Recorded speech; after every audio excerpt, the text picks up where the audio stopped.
And now, time for the Nickinator811 Christmas special.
It's Christmas time once again. A time for getting together with family, giving presents, and not so much receiving presents, and celebrating the birth of our Lord and Savior, Jesus Christ. Amen. And also, it's just a delightful time of year, you know. I'm going to do a Christmas special again. But this time, it's going to be way grander than last year's. Because this year, I'm going to review Ghostbusters, the video game, remastered. So, with that said, let's get into it. Sit back, relax, get yourself a nice warm beverage, like coffee or tea or something, and let's get right into this. Cheers. Now, the Ghostbusters movies, I believe, need no introduction. The first two were among the most successful comedies of the 1980s, and still hold up today with all the special effects. There's the 2016 one, which, honestly, fuck this movie. It is feminist propaganda, the jokes suck, the writing sucks, and I'm putting this piece of shit where it belongs. In the trash. Yeah, piece of feminist filth. Anyway, in 2009, Terminal Reality decided to release a Ghostbusters game entitled Ghostbusters, the video game. The plot was written by Dan Aykroyd and Harold Ramis, rest in peace. The game was received quite well on release. People praised the level of destructibility in every level, and people consider it the third movie they've always wanted. Except you actually play through it. Hell, the original game included online multiplayer, which is cool, but since it's not present in the remaster, and since the multiplayer is not so active anymore, I will not be touching on multiplayer for this review. They also released cartoonish versions for Nintendo Wii, PlayStation 2, and PlayStation Portable, developed by Redfly Studio, which have slight differences like new enemies and slightly different gameplay, but aside from that, the story is exactly the same. They made a DS version.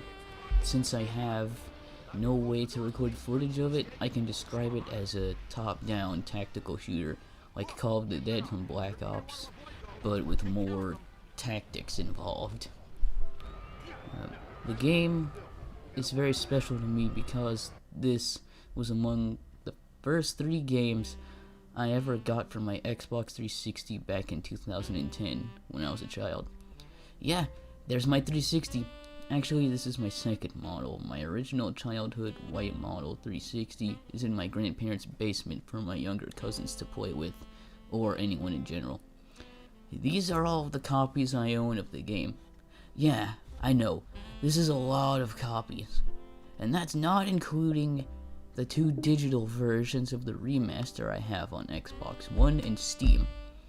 And with the most recent movie, Ghostbusters Afterlife, being released last month, a movie I still haven't seen since I was suffering from COVID at that time. I figured now is the best time to make a review on one of my childhood favorite games. So without further ado, let's heat 'em up and see if this game still holds up in 2021.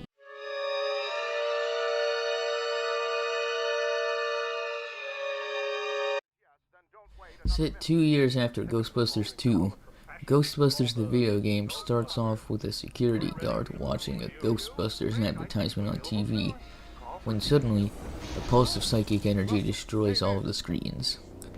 We then see a woman running out, then the energy pulse comes back and surges through the building.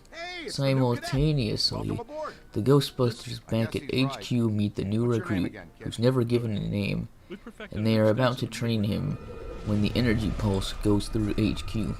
It is powerful enough to break Slimer's containment facility and he escapes. After successfully capturing the first ghost, you and all the other Ghostbusters, minus Winston at that time, go to the Sedgwick Hotel to capture Slimer again, as this is his original manifestation point. The hotel manager is furious that Slimer has returned and demands a refund, but his warranty on rehaunting has long expired. You then quickly find out while chasing Slimer that more ghosts have appeared other than Slimer. Something more serious is happening. After successfully capturing the other ghosts, then Slimer, you then encounter Pampy Sargazi, the boss ghost of the Sedgwick.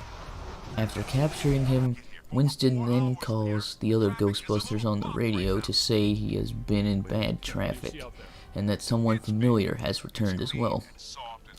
It turns out to be the Stay Puft Marshmallow Man. The Ghostbusters chase Stay Puft down, defeating any ghost in your way, till you get to a certain building. As you go up the building, you find Stay Puft is going toward the lady from the opening cutscene. After fending off Stay Puft, you try to escape, but the downstairs have collapsed, so you go up to the roof and defeat more ghosts. After hitting Stay Puft with the proton stream and boson dart, he gets knocked down, but is still climbing back up.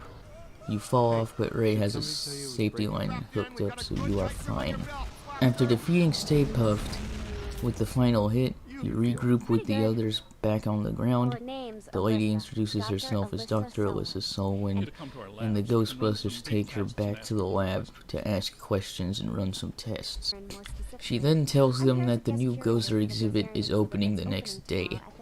Enter Walter Peck and Mayor Jock Morgan. Mayor Morgan says that after all of the damage they had been causing lately, the city council wants the Ghostbusters under close supervision for a period of no less than 6 months. This is where Walter Peck comes in. He's the head of PCOM, the Paranormal Contracts Oversight Commission. Ray and Egon think they should all go investigate the Natural History Museum for paranormal activity. On their way to the museum, they get a tip from Janine back at HQ to tune in the radio, where they hear another ghost has been spotted at the library, the Grey Lady. The Ghostbusters then decide to stop at the library first, since they have the time. After searching the library for a bit, Winston tells them something about a guy called the Collector, who had murdered Eleanor Twitty, the head librarian, and a bunch more women before he was executed. After going around the library a little more, fighting off ghosts and monsters a bit more, you eventually catch up with the librarian ghosts. You steal a book called the Gozerian Codex, and capture her once and for all. After finally capturing her, you are then teleported to an alternate reality version of the library. After finding the exit, you, Ray, and Egon encounter the Collector. After successfully defeating him, you teleport back to the real public library, where you regroup with Winston. You see a light go out on this strange symbol on the wall. Then you all leave the library and go back to the firehouse. While there, Alicia says she recognizes said symbol as it is used in Sumerian ritual magic. The Ghostbusters think the symbol is somehow tied to the Museum of Natural History, so the Ghostbusters, despite not having any invitation to go, sneak in anyway. Once arriving, they find that there are possessor ghosts present that can obviously possess humans and control them from within. Once they get to the main lobby, Walter Peck wants the Ghostbusters to leave, but the Ghostbusters do not want to leave without telling the mayor something important. Peck refuses, and the Ghostbusters are almost going to be kicked out until the party gets ambushed by possessor ghosts, possessing Peck in the process. The Ghostbusters then capture all the possessor ghosts and save the guests, but Alyssa is kidnapped by a fat ghost known as the Chairman. So you, Peter, and Winston then give chase, going through all kinds of exhibits in order to catch up with Alyssa and the Chairman. Once they make it back to the main lobby, the Chairman reappears and almost captures Alyssa again until the Ghostbusters hit him with the slime blower, which causes him to let go of Alyssa so Winston can get her to safety. The Chairman then escapes via a crack in the floor. The mayor appears and is quite furious that all of the city's attractions are going down the toilet, and the Ghostbusters tell him that something much worse is about to happen. They say the ghost world is trying to cross over completely into the human world, and that two worlds can't exist in the same space, bringing forth the end of the world. The mayor then tells you the city is his responsibility and tells you to go stop the Chairman ghost. So you go down into the tunnel network below the museum and finally catch up with the Chairman. After successfully defeating him and the other enemies that appear, Peck is furious and threatens to suspend the Ghostbusters operating license and shut down the containment grid. Egon finds some high PKE readings on Peck and think they need to keep an eye on him. Upon returning to the fire station, Ray and Egon research more into the symbol and realize it is a mandala, a spiritual labyrinth designed to feed ghost energy to each node along the line until it reaches a final terminus and allows Ghost World to cross over. They find there are portals in all of the places they've been to previously, including the Sedgwick Hotel.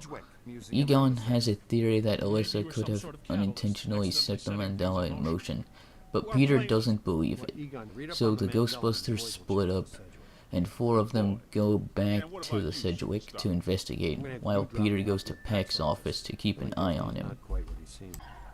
Once returning to the Sedgwick, they see the hotel is closed, and that entry is prohibited and punishable by fine or imprisonment, especially for the Ghostbusters. The Ghostbusters automatically disregard that and enter anyway.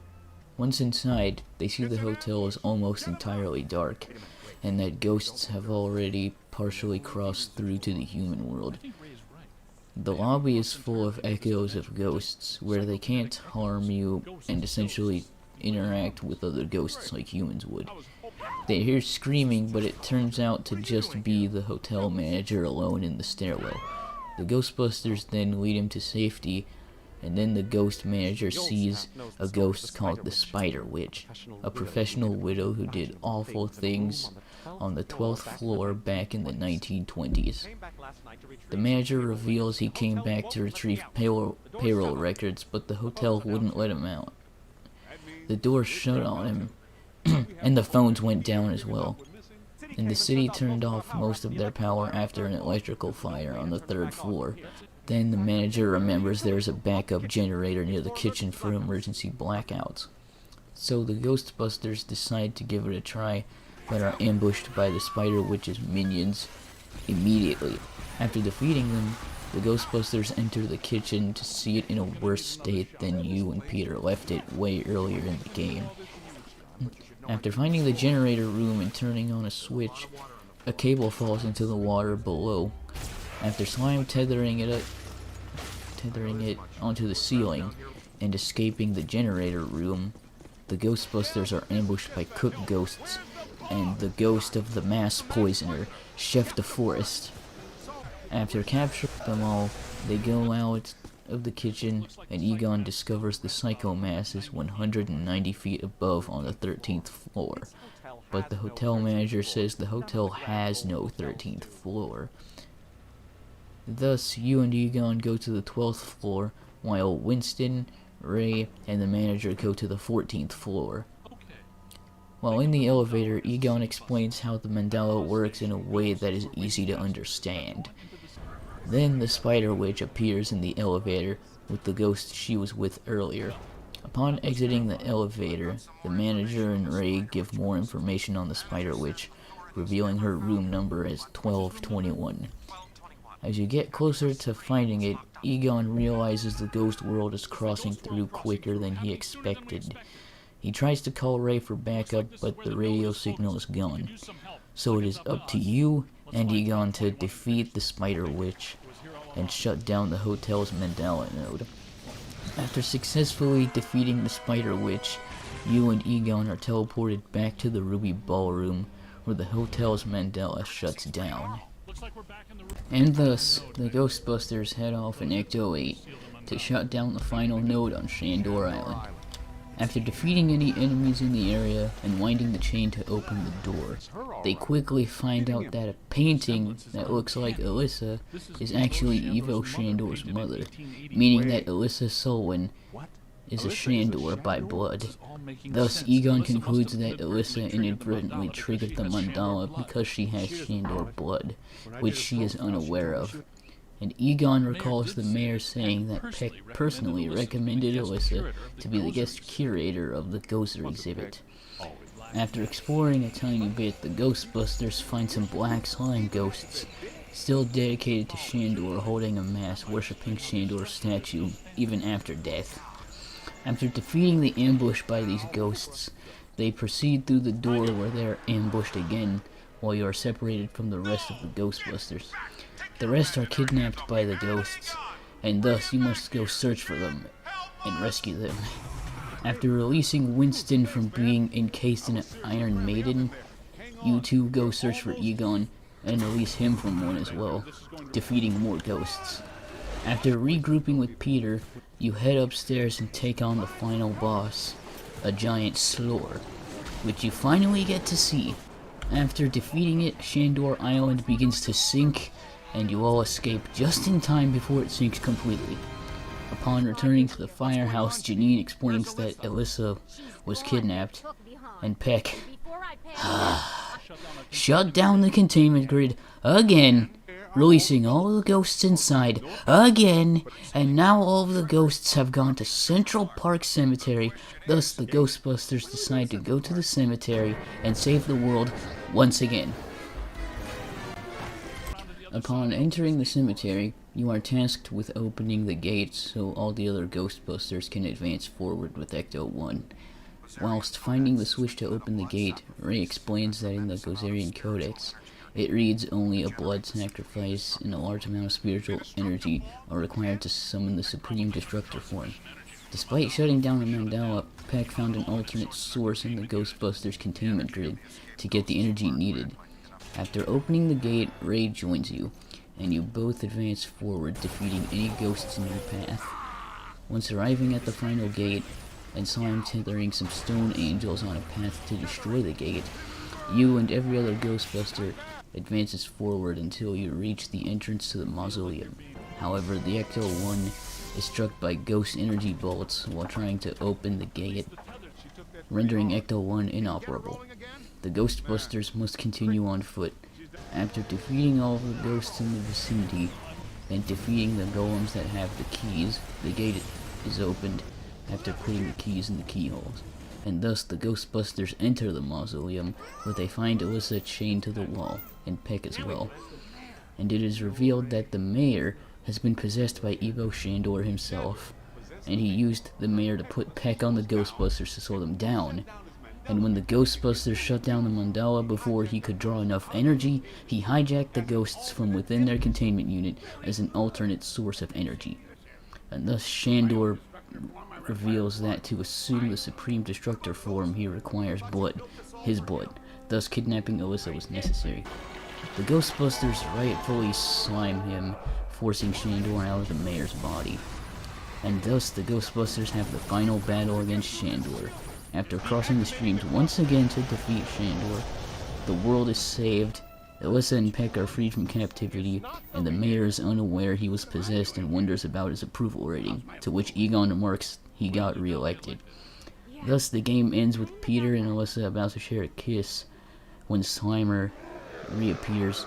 Peter walks out of the way leading to Alyssa getting slimed by Slimer. He walks away as she yells his last name while Slimer flies at the screen, thus cueing the credits.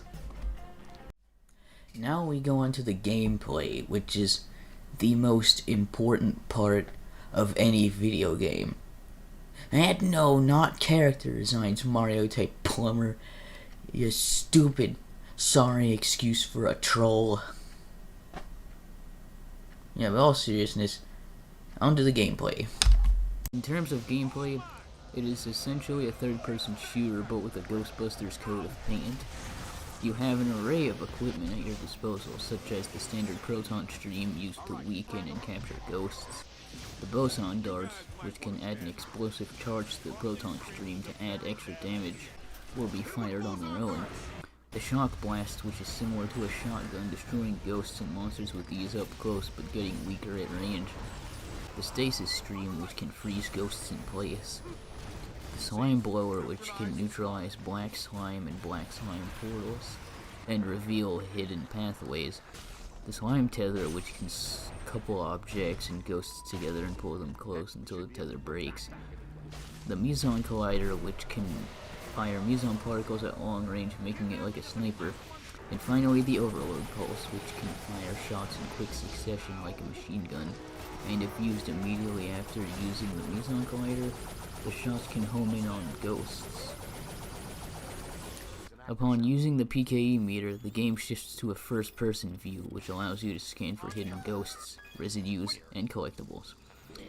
Of course, you have the ghost trap as well, which you deploy by hitting a certain key or the corresponding controller button.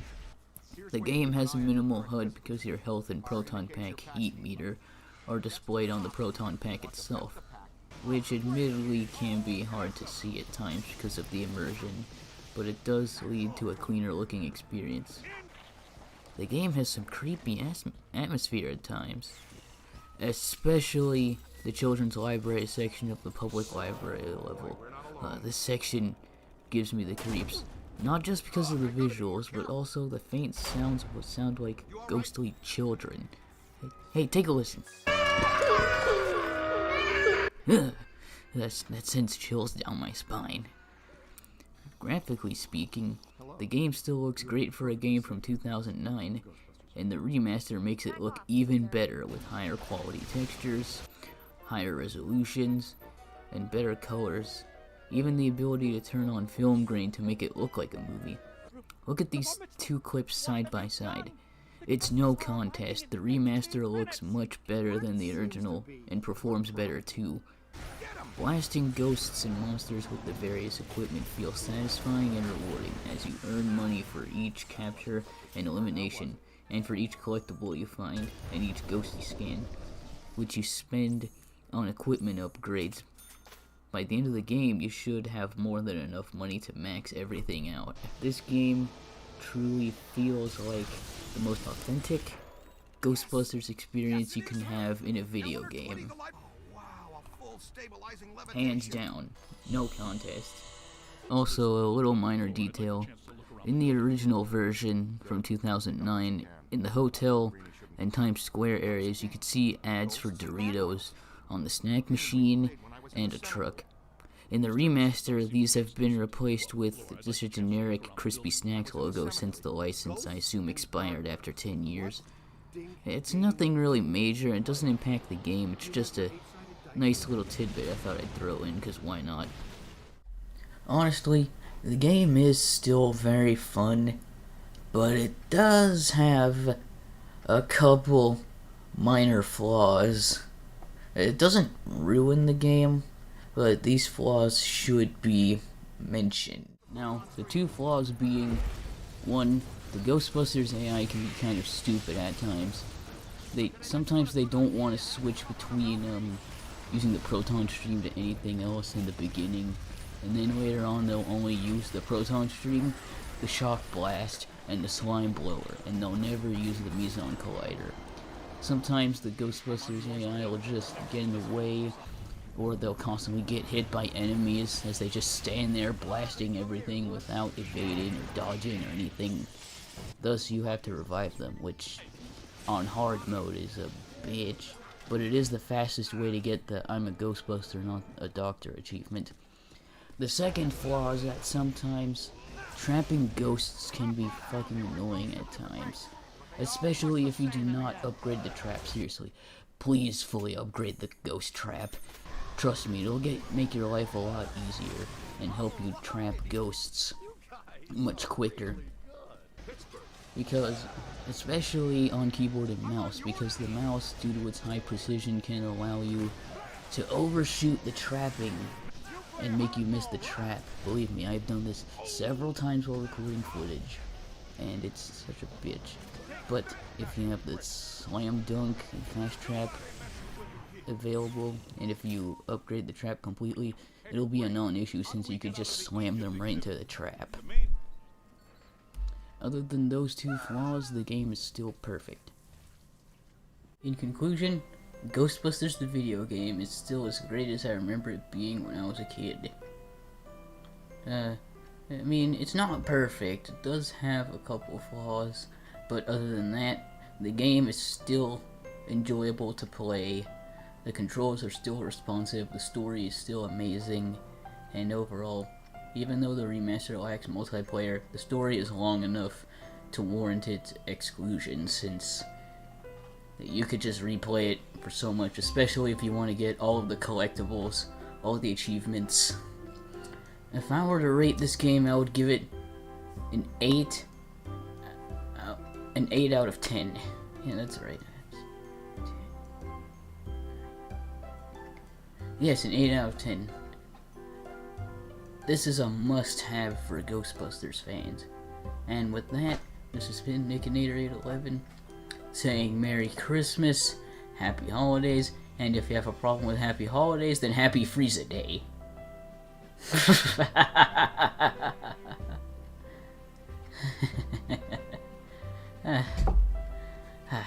Merry Christmas, everybody. Stay safe, and see you all in 2022. Cheers, everyone.